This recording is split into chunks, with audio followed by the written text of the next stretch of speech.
Welcome to NSTV news. నేను సౌజన్య. ముందుగా ముఖ్యాంశాలు. బైన్సా పట్టణంలోని శివాజీ చౌరస్తాలో ఓ కారును గుద్ది పోలీసులకు పట్టుబడింది. బియ్యం లోడుతో బైన్సా మీదుగా వెళ్తున్న లారీ పట్టణ కేంద్రంలోని శివాజీ చౌక్లో యూటర్న్ తీసుకుంటున్న ఓ కారుని యాక్సిడెంట్ చేయగా కారు డ్రైవర్కి నుదిటిపై గాయాలయ్యాయి. గమనించిన స్థానికులు గాయాల పాలైన కారు డ్రైవర్ని ఆసుపత్రికి తరలించారు. పోలీసులు లారీని పట్టుకుని సీజ్ చేయగా లారీలో ఉన్న లోడ్ పరిశీలించగా పీడీఎస్ బియ్యంగా గుర్తించారు. వెంటనే సంబంధిత డీటీ సివిల్ సప్లై అధికారులకు సమాచారం ఇచ్చారు.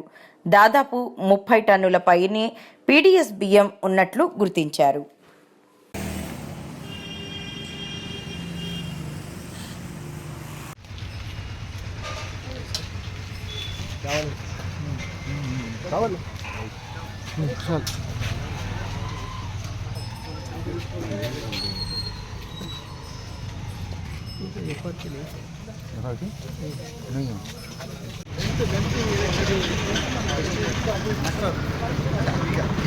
ನೋಡಿ ಲೆಂತ್ ಬರ್ತದೆ ಸೈಡ್ ನೋಡಿ